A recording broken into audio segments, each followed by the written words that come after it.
ನೀವು ಕಾಯಂ ಹಿಂದಿನಿಂದ ಬೇಸ್ಕೊತ ಬಂದಿರಿ. ಈಗ ನೀವಾದ್ರೂ ಹಕ್ಕದಾರಲ್ಲ, ನಮ್ಮ ನಿಮ್ಗೆ ಕೇಳುವಂತ ನಿಮ್ ಕಾಯ್ದಕ್ಕೆ ನಾವು ಒಪ್ಪಂಗಿಲ್ಲ. ಬೇರೆ ಕಡೆ ಇದ್ರು ಸರ್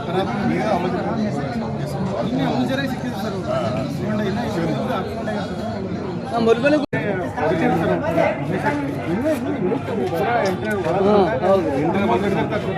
ಊಟ ಮುಂಗಡೆ ಊಟ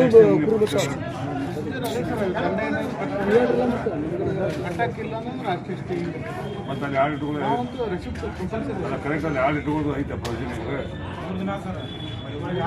ಅಲ್ಲ ನಿಮ್ಗೆ ಆಡೋ ಇಟ್ಕೊಳ್ಳೋ ಪ್ರಯೋಜನ ಐತೆ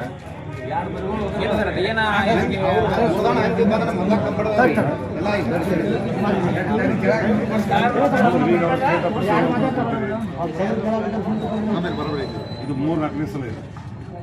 ನನ್ನ ಕಡೆ ಒಂದು 2 ಸಲ ಬಂದಿದೆ. ಇದು 3-4ನೇ ಸಲ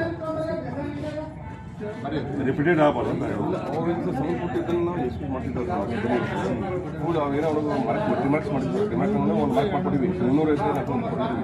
ಇಂಟರ್ವ್ಯೂ ಒಂದು ಅರ್ಧ ಕಿಲೋಮೀಟರ್ ಹೋಗೋದು ಸಮಸ್ಯೆ ಆಗ್ತದೆ. ಒಳಗೆ ಯಾರು ಬರ್ತಾರೆ ಸರ್?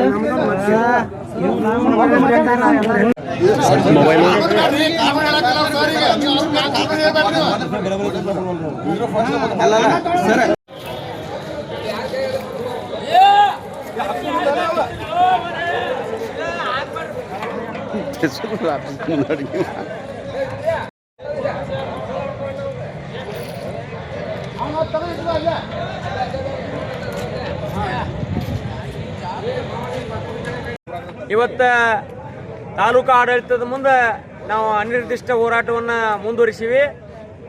ಅಧಿಕಾರಿಗಳು ಏನು ಮಾಡಾಕತ್ತಾರ, ಅರಣ್ಯ ಅಧಿಕಾರಿಗಳಂದ್ರೆ ಅವು ಯಾವ ಮರಿ ಕುರಿ ಇರ್ತಾವೋ, ಬಾಡ್ರಿರ್ತಾವೋ, ಅವು ಯಾವ ಇರ್ತಾವೋ ಗೊತ್ತಾಗಿಲ್ಲ ಅವ್ರಿಗೆ. ಅವು ಮರಿ ಕುರಿಗಳನ್ನ ಹಿಡ್ಕೊಂಡು ಹೋಗಿ 4 ದಿನ ಹಿಡ್ಕೊಂಡು ಕೂತಾರ. ಬಿಡ್ರಿಪ್ಪ ಅಂತಂದ್ರೆ ನೀವು ಅಲ್ಲಿ ಬಿಟ್ರಿ ಇಲ್ಲಿ ಬಿಟ್ರಿ ಅಂತೇಳಿ ಅವ್ರಿಗೆ 10,000 ರೂಪಾಯಿ ದಂಡ ಹಾಕೋದು, 8,000 ದಂಡ ಹಾಕೋದು.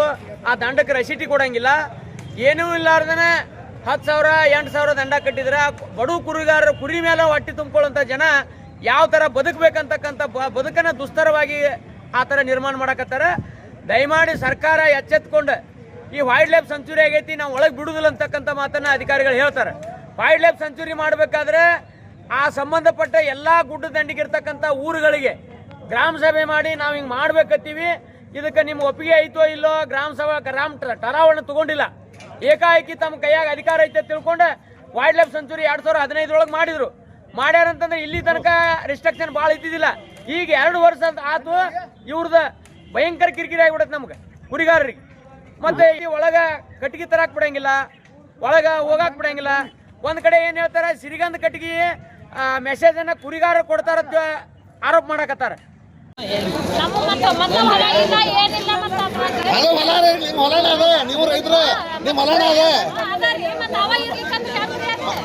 ನೀವು ದೇಶಕ್ಕೆ ಅನ್ನ ಹಾಕವ್ರೆ, ಆದ್ರೇನು ಏನು ಮಾಡಂಗಿಲ್ಲ.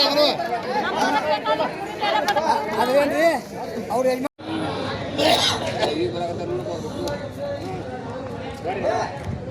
ಬರ್ರಿ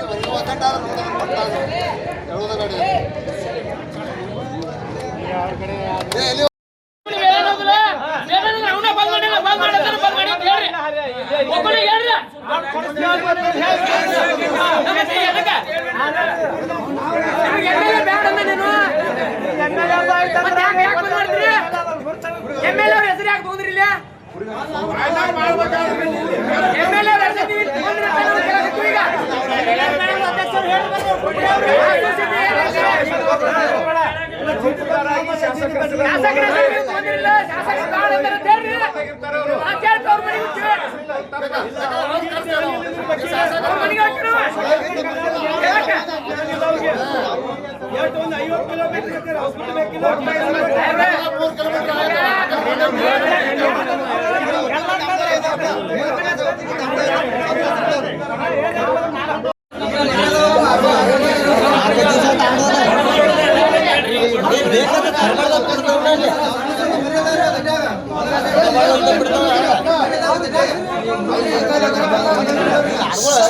ಗಾಬರಿ